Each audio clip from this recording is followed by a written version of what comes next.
Really were galvanized by his candidacy starting in 2015, and a relationship really emerged between Donald Trump and far-right extremists, with far-right extremists really seeing him as speaking their language. You were just listening to testimony from a political extremism expert from earlier this morning. He was giving his take on former President Trump and his role in the insurrection. Right now, the trial over whether former President Trump will be on the Colorado ballot still continues. A group of 6 voters and a liberal group are arguing Trump's role in the insurrection disqualifies him from being on the ballot.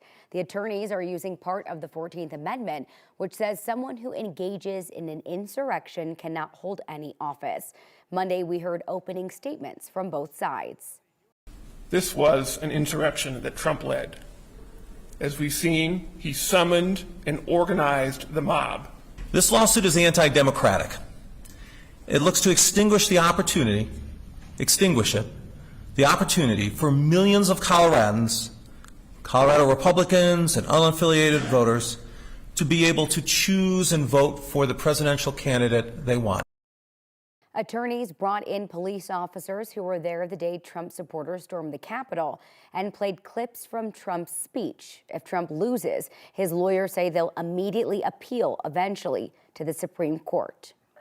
We want to take a live look outside this Halloween Tuesday. Cooler temperatures tonight might make trick-or-treating chilly. You got to put the costume on and then maybe take pictures and then add the jacket and maybe some leggings or something, Chris, because it's going to be chilly for the kiddos. You're good. That's the idea. That's the idea right there. Just take the pictures inside and then bundle up when you go out. You know, I guess dumber would be the word, because what I was telling people all week was put a jacket underneath your costume. People were like, oh, that'd be a little bulky. Right? Yeah, that'd be a little bulky. It's okay, you tried. Yeah, I tried. But in the meantime, yes, you mentioned it. It's going to be a little bit chilly for tonight. No doubt about that. And then we've got ice heat trick-or-treat. I say that, look, I don't think we're going to be talking about widespread black ice. I will say that this time last week, I was pretty concerned about the Halloween forecast. But the sunshine today, plus the sunshine that we had yesterday, that should make things a lot better out there. That's going to melt off most of that snowfall. The roads are mostly pretty clear. Just watch out with the kiddos as you kind of head up those little walkways and up to the front steps of places that have not been shoveled yet. That's where you could look at some of that ice. Meantime, temperatures right now, hey, 40 degrees here in Denver. Feels like Miami compared to the weekend. 39 Ray, 20s and 30s for us here into the high country. We've warmed up by about 5 to 10 degrees here across the state over the last 24 hours. And for today, temperatures will get up to near 50 degrees. Again, reminder that over the weekend, we did not hit freezing either day on Saturday or Sunday. And that forecast, lots of sunshine ahead for us. Those temperatures, they'll warm up fairly nicely under that. But tomorrow we'll add a bit more cloud cover. Now, that all-important Halloween forecast in terms of those specific temperatures, what are we looking at? Again, just keep an eye on the patchy black ice. I don't think it's going to be a huge issue. We're not talking about a skating rink or anything like that. But those temperatures in the 40s dropping back into the 30s under mostly clear skies. We will see clouds increase later on tonight. That's out ahead of our next storm system. Details on that coming up in my full forecast. Chris, thank you so much. Israeli troops battled Hamas militants and attacked underground compounds in northern Gaza today.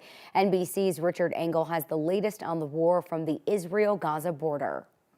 So what we're seeing now is this campaign getting more intense, and it all goes back to Friday, this phase of the war anyway. On Friday, we saw an intensified air campaign that was to allow Israeli ground troops to move into Gaza. Over the weekend, Israeli forces entered Gaza. They entered from multiple locations, mostly in the northern tip of the Gaza Strip. The Gaza Strip is long and narrow, mostly surrounded by Israel, with Egypt at the southern extreme in the south.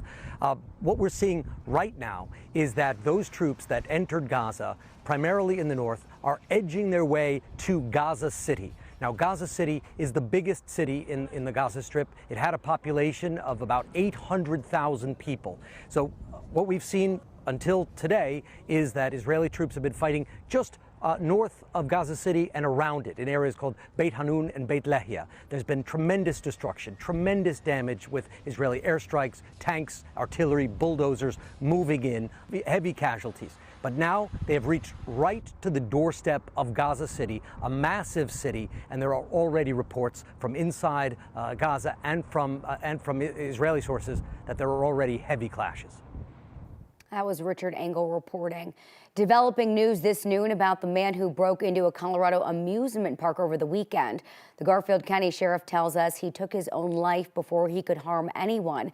The man has been identified as 20-year-old Diego Barajas Medina. Now, we first brought you this yesterday as breaking news at noon. Investigators say they couldn't find a criminal record for him. It appears he illegally entered Glenwood Caverns Adventure Park after hours, and he was loaded with guns and explosives. Right now, a motive is still unclear. We do know that he had an AR-style rifle, explosives like fake grenades, pipe bombs, and a real IED. Glenwood Caverns Adventure Park released a statement saying that the man was found dead during the park's pre-opening maintenance and security inspections. The sheriff says there was writing in a bathroom stall that said, quote, "I'm not a killer. I just wanted to get into the caves," end quote. They could not confirm who wrote that. The coroner's office right now is investigating his death as a suicide. If he had gone through with what, the worst case scenario, it could have been devastating if for no other reason, just trying to get aid and help and the number of first responders up there, let alone get victims down the mountain. And it's still not clear how he got into the park. Typically, a gondola is used to get there. The sheriff says the man drove up a service road, and there is no threat to the public at this time.